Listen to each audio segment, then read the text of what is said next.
Tako kot že zadnja leta na vseh velikih sejmih zabavne elektronike, je tudi tokrat na CES-u LG postavil ogromno videosceno, tokrat še malo ukrivljeno, na kateri prikazuje svoje tehnologije 3D, tokrat tudi ultra visoko razločljivost in podobnost tega, od tu prihaja to neznansko grmenje.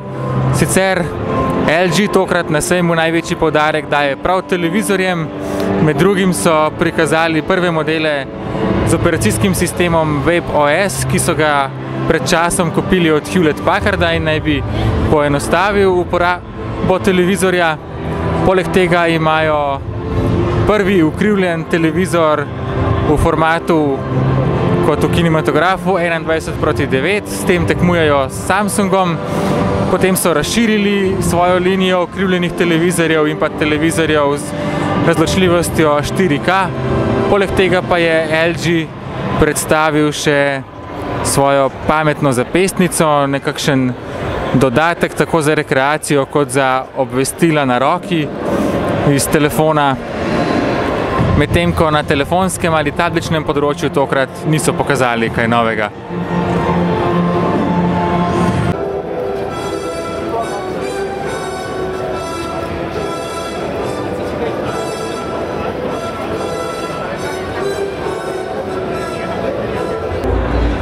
Samsung tu na Las Vegaškem sejmišču privablja daleč največje množice.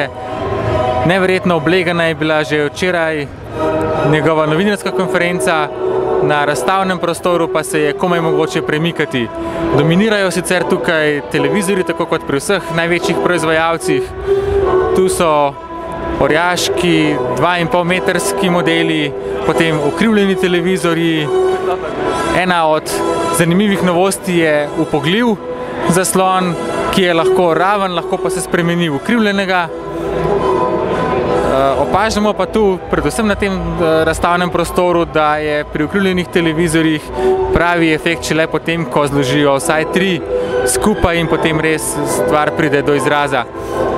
Poleg televizorjev Samsung predstavlja še obilo bele tehnike in pa linijo novih tablic družine Tab Pro in Note Pro, ki so precej bolj zmogljive, s precej lepšimi zasloni, tudi malo drugačnih dimenzij kot prejšnje tablice Note in Pro in izgledajo precej obetavno.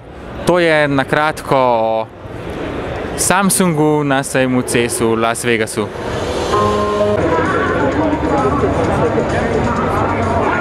Sony je od vseh 3 velikanov, ki jih predstavljamo v tem prispevku, prikazal najširši portfelj novosti, če seveda zanemarimo korejsko belo tehniko.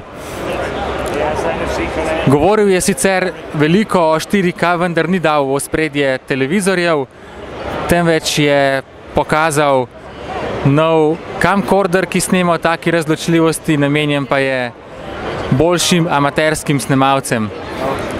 Poleg tega pa je dal pozornost 2 drugima izdelkoma, pametnemu telefonu Xperia Z1 Compact, ki je pa manjša različica prejšnje že znane Xperia Z1 in ohranja vse njene tehnološke lastnosti razen velikosti. Druga novost pa je zapestnica Liveband, podobna je tisti, kot jo je pokazal LG, saj poleg tega, da meri telesno aktivnost, prikazuje tudi opozorila o tem, da nas je nekdo klical in z njo lahko upravljamo glasbo na telefonu. Prihaja pa menda čez nekaj mesecev. To so bile Sonyjeve novosti na sejmu CES.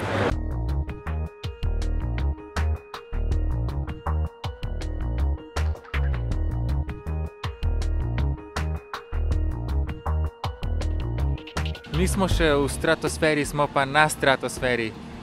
Vzpon na stolp Stratosphere Tower za zaključek najinega pokrivanja sejma zabavne elektronike CES. Z vami sva bila Matjaž in Lenart.